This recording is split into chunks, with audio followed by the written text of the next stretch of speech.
ಅದ ಆರ್ಟಿಕಲ್ ಅದು ದ ಅನ್ನೋ ಆರ್ಟಿಕಲ್ ಬಗ್ಗೆ ನಾವು ನೋಡ್ತಾ ಇದ್ದೀವಿ ಫ್ರೆಂಡ್ಸ್. ದ ಆರ್ಟಿಕಲ್ಗಳಲ್ಲಿ ಕೆಲವೊಂದು ರೂಲ್ಸಸ್ ಇದ್ದಾವೆ ಫ್ರೆಂಡ್ಸ್. ಮೊಟ್ಟ ಮೊದಲನೇದಾಗಿ ತಿಳ್ಕೊಳ್ಳಿ, ದ ಅನ್ನೋ ಆರ್ಟಿಕಲ್ನ ಎಲ್ಲಿ ಯೂಸ್ ಮಾಡಬೇಕು, ಎಲ್ಲಿ ಯೂಸ್ ಮಾಡಬಾರ್ದು ಎಂಬುದಾಗಿ. ಸೊ ಫಸ್ಟ್ ಆಫ್ ಆಲ್ ನೀವು ನೋಡಿ, ದ ಅನ್ನೋ ಆರ್ಟಿಕಲ್ನ ಎಲ್ಲೆಲ್ಲಿ ನಾವು ಯೂಸ್ ಮಾಡಬಾರ್ದು.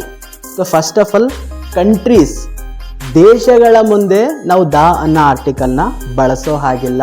For example the India, the China, the Nepal, ಈ ಥರ ನಾವು ಯೂಸ್ ಮಾಡಬಾರ್ದು. ಸೊ ನೀವು ಯಾವ್ದಾದ್ರು ಕೇಳಿರ್ತೀರ ಅಥವಾ ನೋಡಿರ್ತೀರಾ ದ USA ಅಂತ, ಹಾಗಾದರೆ ಅದು ಕೂಡ ಒಂದು ಕಂಟ್ರಿ ಅಲ್ವಾ ಸರ್? ಓಕೆ, ನಿಮ್ಮ ಪ್ರಕಾರ ಅದು ಸರಿ. ಹಾಗಾದರೆ ಗ್ರೂಪ್ ಇರುವಂಥ ಕಂಟ್ರಿ ಮುಂದೆ ನಾವು ಅದನ್ನು ಯೂಸ್ ಮಾಡಬಹುದು, ಆದರೆ ಸಿಂಗಲ್ ಒಂದೇ ಇರುವಂಥ ದೇಶಗಳ ಮುಂದೆ ನಾವು ಯೂಸ್ ಮಾಡೋ ಹಾಗಿಲ್ಲ. ಯುನೈಟೆಡ್ ಸ್ಟೇಟ್ ಆಫ್ ಅಮೆರಿಕಾ, ಅಲ್ಲಿ 3 ಸೇರಿ ಒಂದಾಗಿದೆಯಲ್ಲ, ಗ್ರೂಪ್ ಇದೆಯಲ್ಲ, ಅದಕ್ಕೋಸ್ಕರನೇ ದ USA ಅಂತ ಮಾಡಿದ್ವಿ. ಸಿಂಗಲ್ ಇರುವಂಥ ಕಂಟ್ರಿಗಳ ಮುಂದೆ ನಾವು ದ ಅನ್ನೋದು ಯೂಸ್ ಮಾಡಬಾರ್ದು. ಹಾಗೆ ಲ್ಯಾಂಗ್ವೇಜಸ್, ಭಾಷೆಗಳ ಮುಂದೆ ಕೂಡ ನಾವು ದ ಅನ್ನೋ ಆರ್ಟಿಕಲ್ನ ಯೂಸ್ ಮಾಡೋ ಹಾಗಿಲ್ಲ. The Kannada, the Hindi, the English ಅಲ್ಲ, ಈ ರೀತಿಯಾಗಿ ನಾವು ಭಾಷೆಗಳ ಮುಂದೆ ದ ಅನ್ನೋ ಆರ್ಟಿಕಲ್ನ ಯೂಸ್ ಮಾಡಬಾರ್ದು. ಡೈರೆಕ್ಟಾಗಿ ಹೇಳಿ, ಇಂಗ್ಲೀಷ್, ಕನ್ನಡ, ಹಿಂದಿ ಈ ಥರ ಡೈರೆಕ್ಟಾಗಿ ನೀವು ಯೂಸ್ ಮಾಡಿ. ಹಾಗೆ ಸ್ಟ್ರೀಟ್ ಅಂದರೆ ಗಲ್ಲಿ ಹಾಗೂ ಏರಿಯಾ ಇರ್ತಾವಲ್ಲ, ಅವ್ರಗಳ ಮುಂದೆ ಸಹ ನಾವು ದ ಅನ್ನೋ ಆರ್ಟಿಕಲ್ನ ಯೂಸ್ ಮಾಡೋ ಹಾಗಿಲ್ಲ. ಹಾಗೆ ರೋಡ್ಸ್, ಈಗ ಯಾವುದೇ ಒಂದು ಮೇನ್ ರೋಡ್ ಆಗಿರ್ಬೋದು, ಅಥವಾ ನಮ್ಗೆ ಅಲ್ಲಿ ರೋಡ್ ಬರ್ತಾ ಇದೆ, ಒಂದು ಸಿಮೆಂಟಿನ ರೋಡ್ ಇದೆ, ಯಾವುದೇ ರೀತಿ ಅದೊಂದು ರೋಡ್ ಅಂತ ಅಂದ್ಕೊಳ್ಳಿ, ರೋಡ್ಗಳ ಮುಂದೆ ಸಹ ನಾವು ದ ಅನ್ನೋ ಈ ಆರ್ಟಿಕಲ್ನ ಯೂಸ್ ಮಾಡಬಾರ್ದು. The Humnabad road, the Hyderabad road ಅಲ್ಲ, ಈ ರೀತಿಯಾಗಿ ನಾವು ಯೂಸ್ ಮಾಡೋ ಹಾಗಿಲ್ಲ. ಹಾಗೆ ನೇಮ್ಸ್, ಹೆಸರುಗಳ ಮುಂದೆ ಸಹ ನಾವು ದ ಅನ್ನೋ ಆರ್ಟಿಕಲ್ನ ಯೂಸ್ ಮಾಡೋ ಹಾಗಿಲ್ಲ. ಫಾರ್ ಎಕ್ಸಾಂಪಲ್ ದ ರಿಚರ್ಡ್ಸನ್ ಅನ್ನೋ ಹಾಗಿಲ್ಲ.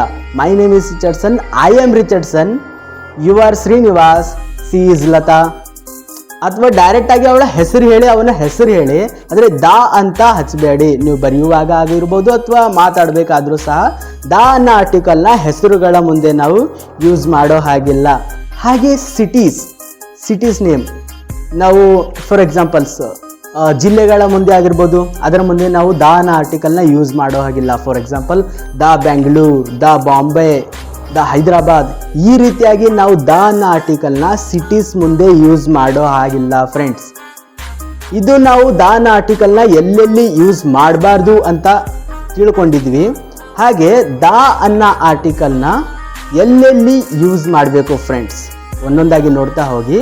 ಫಸ್ಟ್ ಆಫ್ ಆಲ್ ರಿವರ್ಸ್ ಮುಂದೆ, ರಿವರ್ಸ್ ಅಂದರೆ ಹಿಂದುಗಡೆ ಅಲ್ಲ, ರಿವರ್ಸ್ ನದಿಗಳ ಹೆಸರುಗಳ ಮುಂದೆ ನಾವು ದ ಅನ್ನೋ ಆರ್ಟಿಕಲ್ನ ಯೂಸ್ ಮಾಡ್ಬೋದು friends. For example the Ganga river, the Yamuna river, the Godavari river, ಈ ರೀತಿಯಾಗಿ ನದಿಗಳ ಹೆಸರುಗಳ ಮುಂದೆ ನಾವು ದ ಅನ್ನೋ ಆರ್ಟಿಕಲ್ನ ಯೂಸ್ ಮಾಡಬಹುದು ಫ್ರೆಂಡ್ಸ್. ಹಾಗೆ ಹೋಲಿ ಬುಕ್ಸ್, ಧಾರ್ಮಿಕ ಗ್ರಂಥಗಳ ಮುಂದೆ ಸಹ ನಾವು ದ ಅನ್ನೋ ಆರ್ಟಿಕಲ್ನ ಯೂಸ್ ಮಾಡಬಹುದು friends. For example the Bible, the Mahabharata, the Bhagavad Gita, the Quran, ಈ ರೀತಿಯಾಗಿ ಯಾವುದೇ ಧಾರ್ಮಿಕ ಪುಸ್ತಕಗಳು, ಧಾರ್ಮಿಕ ಬುಕ್ಸ್, ಗ್ರಂಥಗಳ ಮುಂದೆ ನಾವು ದ ಅನ್ನೋ ಆರ್ಟಿಕಲ್ನ ಯೂಸ್ ಮಾಡ್ಬೋದು ಫ್ರೆಂಡ್ಸ್.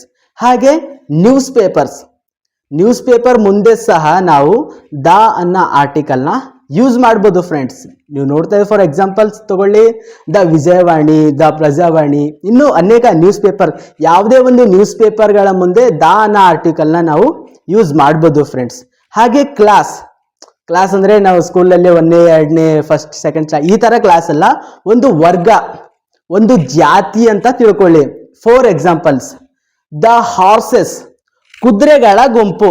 ದ ಹಾರ್ಸ್ ಅಲ್ಲ, ಹಾರ್ಸಸ್, ಕುದುರೆನೇ ಒಂದು 5-6 ಕುದುರೆಗಳು ಸೇರಿ ಅಲ್ಲಿ ಇದ್ದಾವೆ ಅಂದ್ರೆ ಕುದುರೆಗಳ ಗುಂಪಲ್ವಾ, ಕುದುರೆಗಳ ವರ್ಗ, ಅದಕ್ಕೆ ದ ಹಾರ್ಸಸ್. ಇನ್ನೊಂದು ಎಕ್ಸಾಂಪಲ್ ದ ಡಾಗ್ಸ್, ನಾಯಿಗಳು, ಯಾಕಂದ್ರೆ ನಾಯಿದೊಂದು ಗುಂಪಿದೆ ಅಲ್ಲಿ, ನಾಯಿಯ ವರ್ಗ. ದ ಕ್ಯಾಮಲ್ಸ್, ಒಂಟೆಗಳ ಗುಂಪಿದೆ, ಒಂಟೆಗಳ ವರ್ಗ, ಅಲ್ಲಿ ಸಹ ದ ಅಂತ ಯೂಸ್ ಮಾಡ್ಬೋದು ವರ್ಗಗಳ ಮುಂದೆ ಬಂತಂದ್ರೆ. ಸೊ ಫ್ರೆಂಡ್ಸ್, ನಿಮಗೆ ದ ಎಲ್ಲಿ ಯೂಸ್ ಮಾಡಬೇಕು, ಎಲ್ಲಿ ಯೂಸ್ ಮಾಡಬಾರ್ದು ಅಂತ ಅರ್ಥ ಆಯಿತು ಅಂತ ಅನ್ಕೊಂಡಿದ್ದೀನಿ. ಹಾಗೆ ದಾನ ಸ್ಪೆಸಿಫಿಕ್ ಆಗಿರುವಂಥ ವಸ್ತುಗಳ ಮುಂದೆ ಸಹ ನಾವು ಯೂಸ್ ಮಾಡ್ಬೋದು ಫ್ರೆಂಡ್ಸ್. ಹೇಗೆ? ಫಾರ್ ಎಕ್ಸಾಂಪಲ್ ತಗೊಳ್ಳಿ, ನನಗೆ ಒಂದು ಬ್ರಷ್ ನಮ್ಮ ತಂದೆ ಕೊಟ್ಟಿದ್ದಾರೆ ಅನ್ಕೊಳ್ಳಿ, ಅದನ್ನ ಹೇಳ್ತೀನಿ.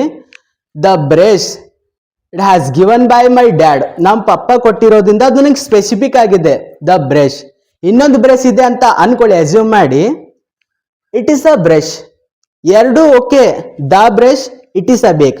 ಇದಕ್ಕೆ ಯಾಕೆ ದ ಬ್ರಷ್? ಯಾಕಂದ್ರೆ ಇದು ನಮ್ಮ ತಂದೆ ಕೊಟ್ಟಿರೋದು ಸ್ಪೆಸಿಫಿಕ್ ಆಗಿರುವಂತ brush. It is a brush. ಇದು ಯಾಕೆ ನಾರ್ಮಲ್ ಆಗಿ ಎ ಹಚ್ತಾ ಇದ್ದೀವಿ, ಕಾನ್ಸನೆಂಟ್ಸ್ ಲೆಟರ್ ಇದೆ, ಬ್ರಷ್ ಬಿ ಅಲ್ವಾ. ಬಟ್ ಇದು ನನಗೆ ಸ್ಪೆಸಿಫಿಕ್ ಇಲ್ಲ, ಜನರಲ್ ಆಗಿ ಬ್ರಷ್ ಇದೆ. ಆ ಕಾರಣದಿಂದಾಗಿ ಇದಕ್ಕೆ it is a brush. So ಇಷ್ಟು ಅರ್ಥ ಮಾಡ್ಕೊಳ್ಳಿ, ಯಾವುದೇ ಒಂದು ಸ್ಪೆಸಿಫಿಕ್ ಆಗಿರುವಂತ ವಸ್ತು ಅದರ ಮುಂದೆ ನಾವು ದ ಅಂತ ಯೂಸ್ ಮಾಡ್ತೀವಿ.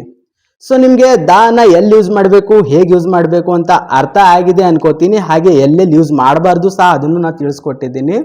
ಇದರ ಮೇಲೆ ನಿಮಗೂ ಇನ್ನೂ ಹೆಚ್ಚಾದ ಎಕ್ಸಾಂಪಲ್ಸ್ಗಳು, ಉದಾಹರಣೆಗಳು ಬೇಕಾದರೆ ಅದನ್ನು ಈ ವಿಡಿಯೋದ ಡಿಸ್ಕ್ರಿಪ್ಷನ್ ನಲ್ಲಿ ಹಾಕಿರ್ತೀನಿ ಫ್ರೆಂಡ್ಸ್. ನೀವು ಅಲ್ಲಿ ಹೋಗಿ ಇದನ್ನ ಚೆಕ್ಔಟ್ ಮಾಡ್ಕೊಳ್ಳಿ ಹಾಗೂ ಪ್ರಾಕ್ಟೀಸ್ ಮಾಡಿ. ಹಾಗೆ ನನ್ನ ಯೂಟ್ಯೂಬ್ ಚಾನಲ್ನ ಎಲ್ಲರೂ ಸಬ್ಸ್ಕ್ರೈಬ್ ಮಾಡ್ಕೊಳ್ಳಿ. ನಿಮ್ಮ ಫ್ರೆಂಡ್ಸ್ ಮತ್ತು ಫ್ಯಾಮಿಲಿಗೂ ಸಹ ಇದನ್ನು ಶೇರ್ ಮಾಡಿ, ಅವರು ಕೂಡ ಇದನ್ನ ಲಾಭ ಪಡ್ಕೊಳ್ಳಿ. ಇದೇ ರೀತಿ ಸಪೋರ್ಟ್ ಮಾಡಿ. Thank you friends, thank you.